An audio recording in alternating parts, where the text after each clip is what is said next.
Okay, so fish tank fans. What I have here is a Ista water plant CO2 injection system.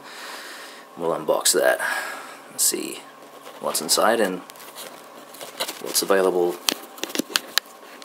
when you purchase this. Picked this up from aquariumplants.com, which is a really good place for buying aquatic plants. And what we have, this is probably one of the best mechanisms for increasing plant growth. Now, I have actually opened this up before, I did cheat, but this is what you get inside. So instructions. The powered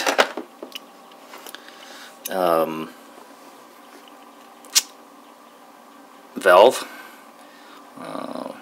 with adjustments.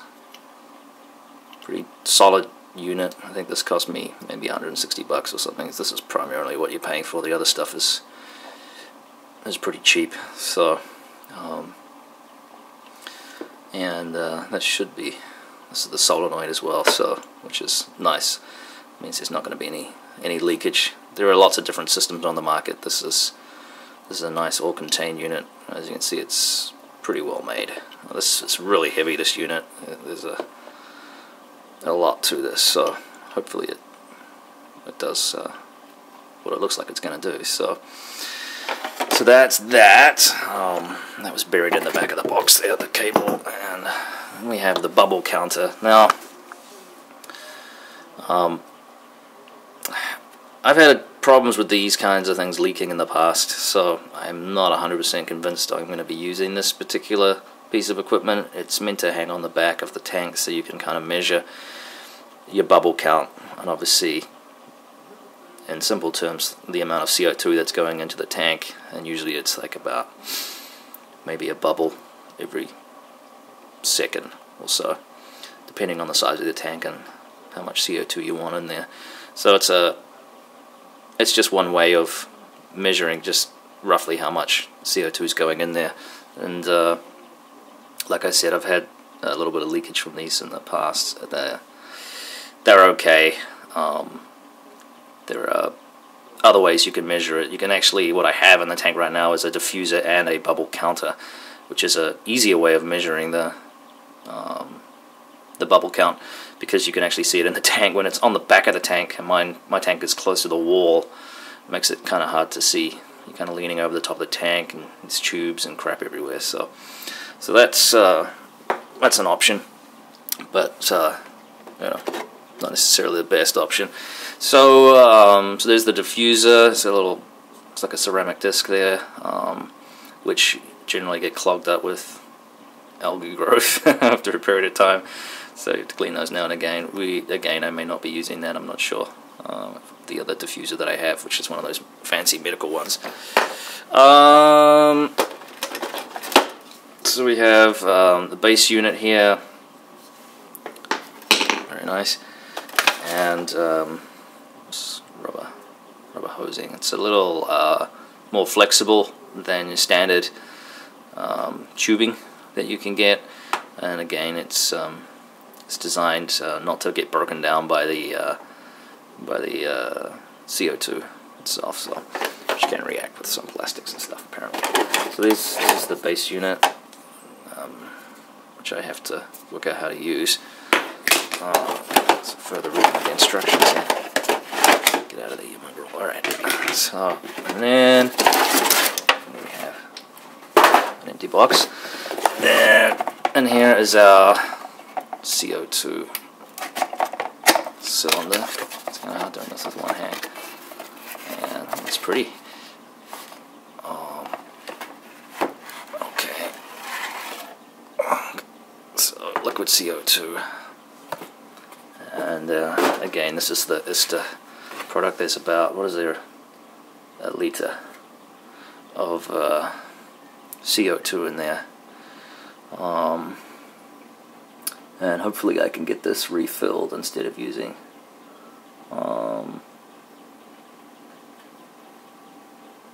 the disposable canisters, which are really good and convenient and less messy than using, you know, homegrown kind of systems, which you know, the fermentation process is a lot of sugar and yeast, and I've done that in the past, and it can get pretty sophisticated once you start adding all these extra bits and pieces to it. You know, more canisters, if you like, in terms of getting more CO2 into the tank. But the problem with the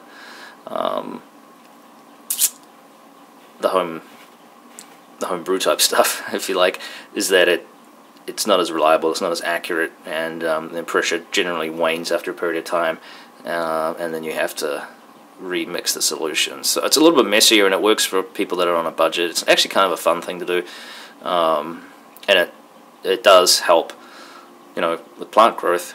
The only problem is that then you can get pH fluctuations, which of course in extreme forms can be unhealthy for your fish, and can be unhealthy for your plants as well.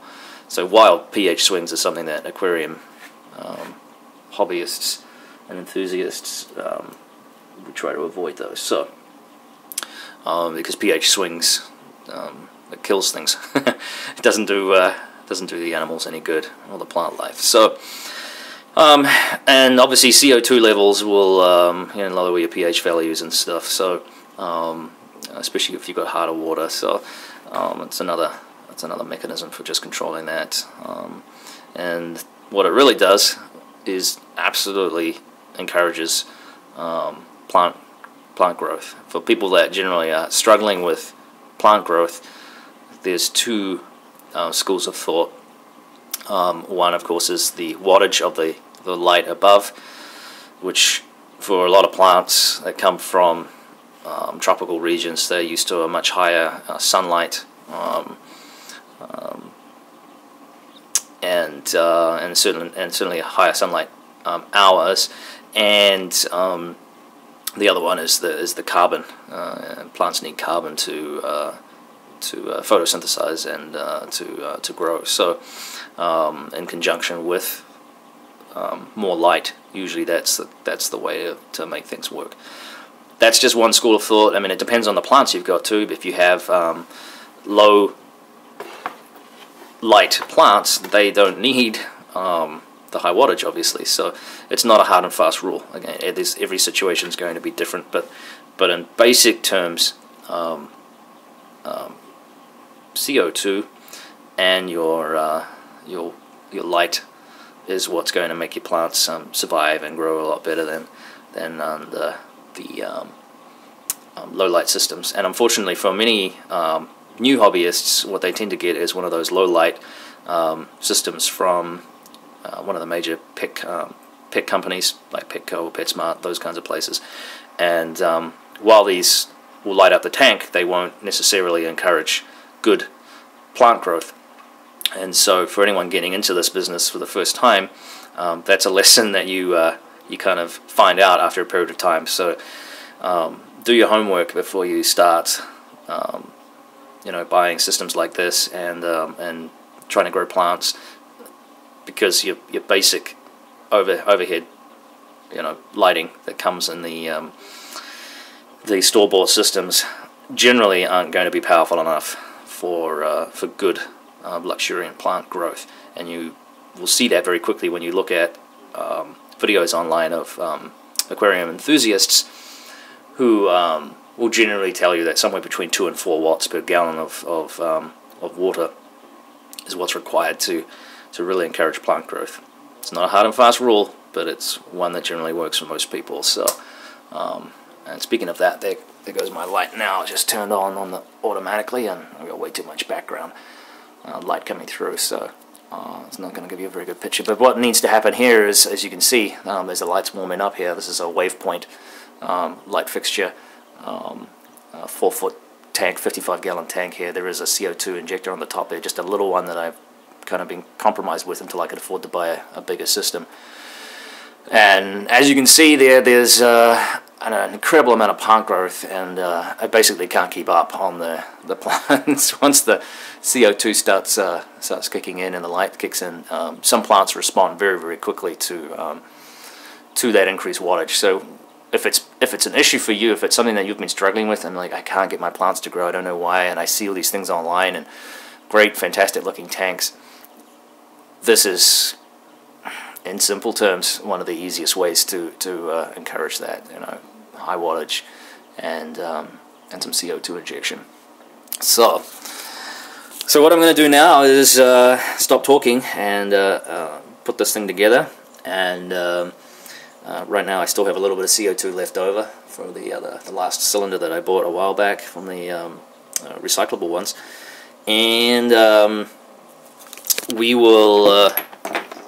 we'll get this up and running maybe in a couple of weeks proper. But I just was kind of excited about this. Couldn't wait to get up and running. I've been waiting for a while already. Just kind of drop that thing. Okay, well, once again, enough babble. Let's put things together. Adios.